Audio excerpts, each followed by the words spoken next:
Assalamualaikum warahmatullahi wabarakatuh. Alhamdulillah, kebagian melanjutkan pembacaan surat Al-Baqarah. Kemudian dilanjutkan dengan pembacaan hadis.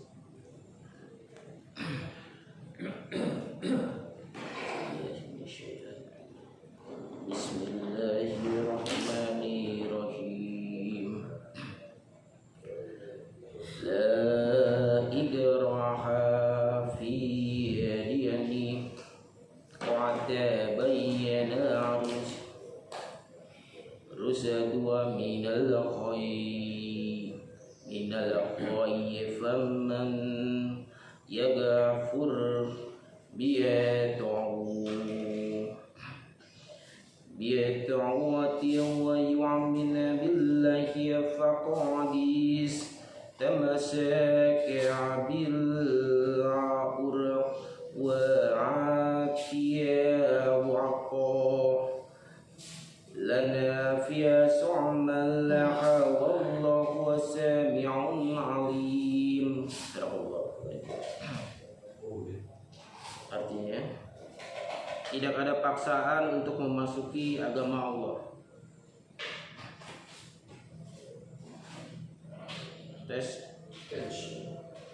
Tidak ada paksaan untuk memasuki agama Islam. Sesungguhnya telah jelas jalan yang benar dari jalan yang sesat. Karena itu barang siapa yang ingkar kepada tauhid dan beriman kepada Allah, maka sesungguhnya dia telah berpegang kepada buhul tali yang amat kuat yang tidak akan putus, dan Allah Maha mendengar lagi Maha mengetahui.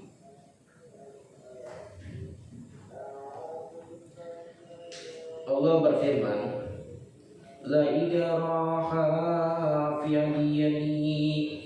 Tidak ada paksaan untuk memasuki agama. Maksudnya, janganlah kalian memaksa seseorang memeluk agama Islam, karena dalil-dalil dan bukti-bukti itu sudah demikian jelas dan gamblang, sehingga tidak perlu ada pemaksaan terhadap seseorang untuk memeluknya. Tetapi barang siapa yang diberi petunjuk oleh Allah dan dilapangkan dadanya serta diberikan cahaya bagi hati nuraninya, maka dia akan memeluknya. Dan barang siapa yang dibutakan hatinya oleh Allah, dikunci mati pendengaran dan pandangannya, maka tidak ada manfaat baginya paksaan dan tekanan untuk memeluk Islam. Para ulama menyebutkan bahwa sebab turunnya ayat ini adalah berkenaan dengan beberapa kaum Ansar, meskipun hukumnya berlaku umum. Ibnu Jihir meriwayatkan dari Ibnu Abbas, dia menceritakan ada seorang wanita yang sulit mempunyai anak, berjanji kepada dirinya, jika putranya hidup maka ia akan menjadikannya Yahudi. Dan ketika Bani Nahir diusir dan di antara mereka terdapat anak-anak kaum Ansar, maka mereka berkata, kami tidak mendakwahi anak-anak kami. Maka Allah menurunkan ayat, La ikraha fi dini qad tabayyana rusadu minal khayy. Tidak ada paksaan untuk memasuki agama Islam, sesungguhnya telah jelas jalan yang benar dari jalan yang sesat. Demikianlah hadis yang dinukilkan oleh Imam An-Nasai secara keseluruhan. Juga dinukilkan oleh Ibnu Abi Hatim dan Ibnu Hibah dalam kitab sahihnya.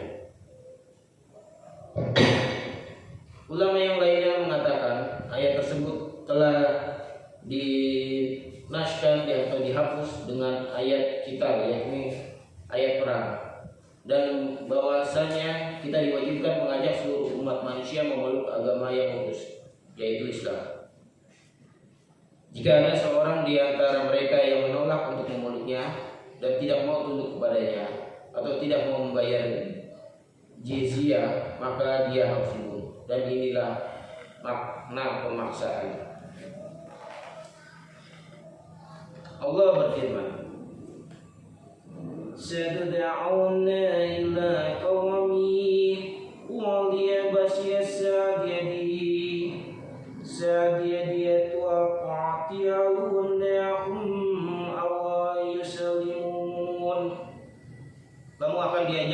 memerangi kaum yang mempunyai kekuatan yang besar.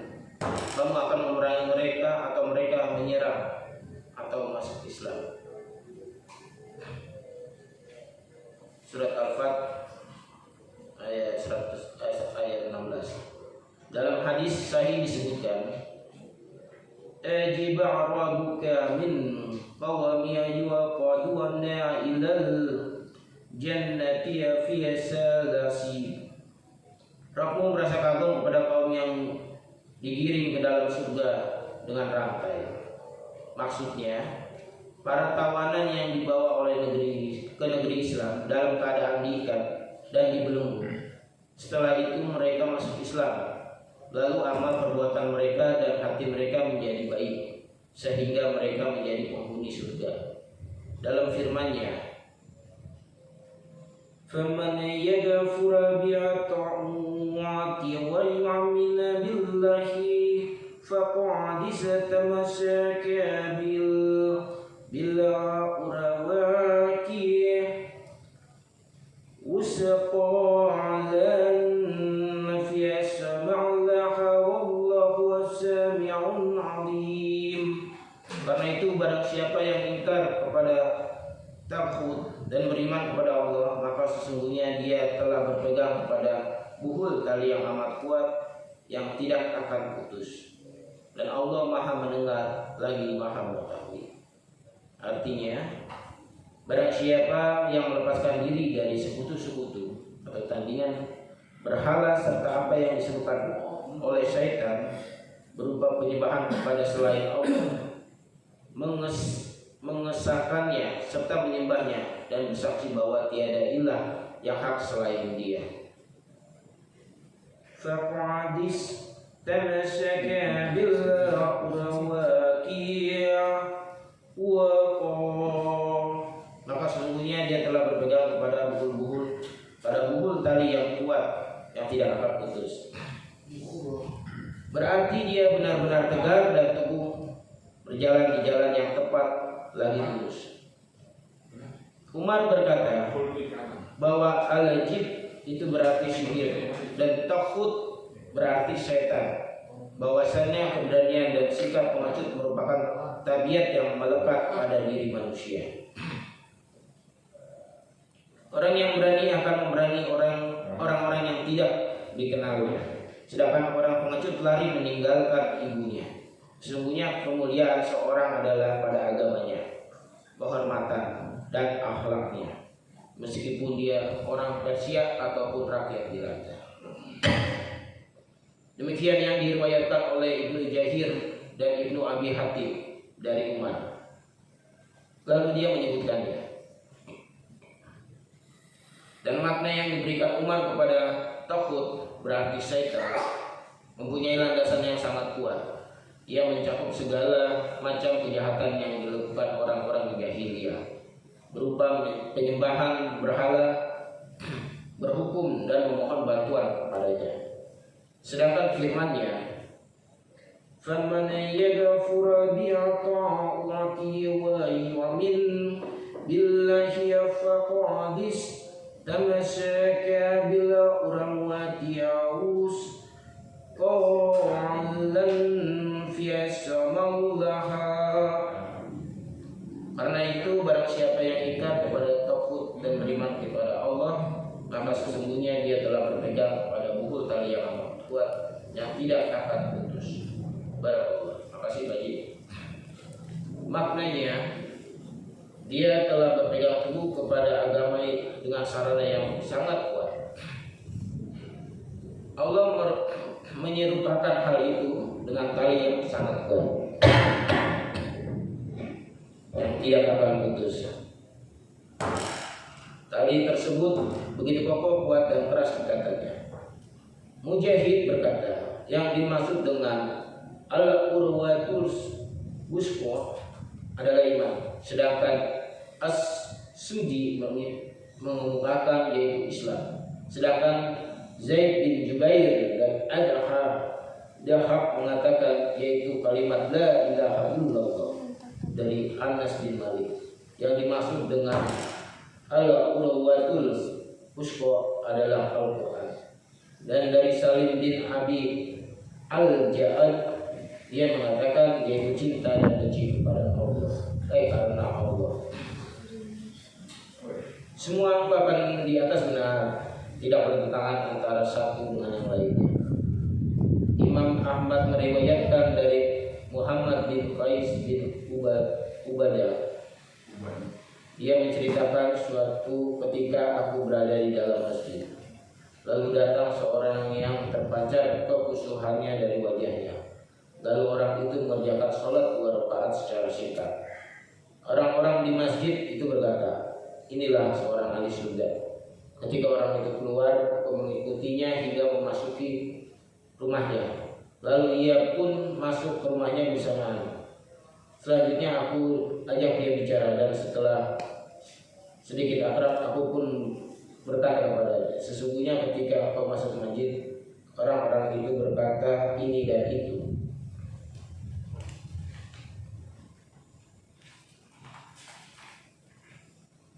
Dia berujar, subhanallah. Tidak seharusnya seorang mengatakan sesuatu yang tidak diketahuinya. Akan kuceritakan kepadamu mengapa aku demikian. Sesungguhnya pada masa Rasulullah, aku bermimpi, dan mimpi itu pun kuceritakan kepada beliau.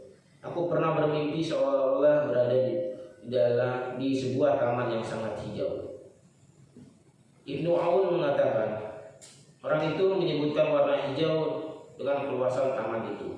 Di tengah-tengah taman itu terdapat tiang besi yang bagian bawahnya berada di bumi dan bagian atas berada di langit. Di atasnya terdapat tali. Dikatakan kepadaku, naiklah ke atasnya. Aku tidak sanggup, jawabku. Kemudian datanglah seorang pelayan kepadaku.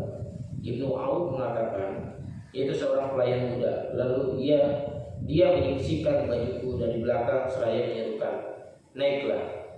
Maka aku pun menaikinya hingga aku berpegang pada tali tersebut. Dia berkata, berpegang teguhlah pada tali itu. Setelah itu aku bangun dari tidur dan tali itu berada di tanganku.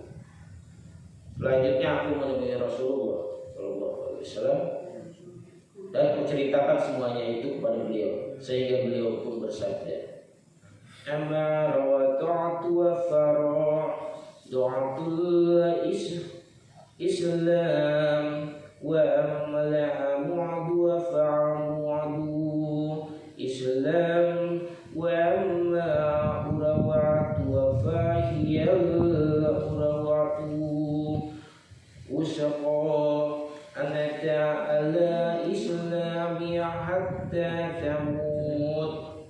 Taman itu adalah taman Islam dan tiang itu adalah tiang Islam, sedangkan tali itu adalah tali yang sangat kuat. Engkau akan senantiasa memeluk Islam sampai mati. Imam Ahmad berkata, dia adalah Abdullah bin Salam. Hadis ini dinukilkan Imam Al-Bukhari dan Imam Muslim dalam As-Sahihain. Barakallah. Semoga bisa ditelaah tadi itu, semoga bermanfaat. Kemudian yang sudah hadis mengenai bab berlaku sederhana dalam beribadah. 143 ya. Hadis 2. Iya, hadis 2. Dari Anas berkata, ada 3 orang datang ke rumah istri-istri Nabi, menanyakan tentang bagaimana ibadah Nabi. Setelah mereka diberitahu, lalu seolah-olah mereka menganggap amat sedikit saja ibadah beliau. Kemudian mereka berkata, di mana posisi dia ini jika dibandingkan dengan Nabi? Padahal dia telah diampuni segala dosanya yang lampau dan yang akan datang. Salah seorang dari mereka berkata, adapun saya, maka saya akan melakukan sholat semalam suntuk selama-lamanya. Seorang lain berkata, adapun maka saya akan berpuasa sepanjang tahun dan saya tidak akan meninggalkan puasa. Seorang lain berkata, adapun saya, maka saya menghindari para wanita, maka saya pun tidak akan menikah selama-lamanya. Kemudian Rasulullah mendatangi mereka dan bersabda, "Kaliankah yang mengatakan demikian? Ingatlah, demi Allah, sesungguhnya saya adalah orang yang paling takut kepada Allah di antara kalian semua, dan yang paling bertakwa kepadanya. Tetapi saya juga berpuasa dan juga berbuka, saya pun melakukan sholat, tapi juga tidur, dan saya juga menikahi wanita. Maka barang siapa yang enggan pada sunnahku ini, maka ia bukanlah termaksud dari golonganku." Muttafaq alaih.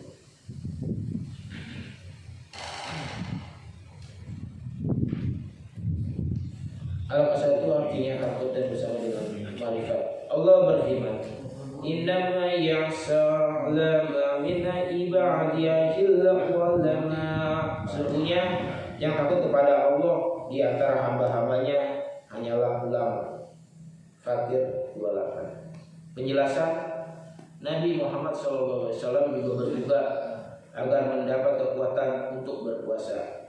Beliau juga tidur agar mendapat kekuatan untuk melakukan ibadah, dan beliau juga menikah untuk menyalurkan syahwat dan menjaga diri. Dalam hadis ini terdapat larangan memberat-beratkan dalam agama dan menyerupai orang-orang ahli bid'ah. Saya ulangi. Dari Anas berkata, ada 3 orang yang datang ke rumah istri-istri Nabi, menanyakan tentang bagaimana ibadah Nabi. Setelah mereka diberitahu, lalu seolah-olah mereka menganggap amat sedikit saja ibadah beliau. Kemudian mereka berkata, di mana posisi kita jika dibandingkan dengan Nabi? Padahal beliau telah diampuni segala dosanya yang lampau dan yang akan datang. Salah seorang dari mereka berkata, "Adapun saya, maka saya akan melakukan sholat semalam untuk selama-lamanya." Seorang lain berkata, "Adapun saya, maka saya akan berpuasa sepanjang tahun dan saya tidak akan meninggalkan puasa." Seorang lain lagi berkata, "Adapun saya, maka saya menghindari para wanita, maka saya pun tidak akan menikah selama-lamanya." Kemudian Rasulullah mendatangi mereka dan bersabda, "Kaliankah yang menyatakan demikian? Ingatlah, demi Allah, sesungguhnya saya adalah seorang yang paling takut kepada Allah di antara kalian semua, dan yang paling bertakwa kepadanya. Tetapi saya juga berpuasa dan juga berbuka. Saya pun melakukan sholat tetapi juga tidur, dan saya juga menikahi wanita. Maka barang siapa yang enggan pada sunnahku ini, maka ia bukanlah termasuk dari golonganku." Allah berfirman, "Innama ya'sallaha min ibadiyahil ulama." Sesungguhnya yang takut kepada Allah di antara hamba-hambanya hanyalah ulama.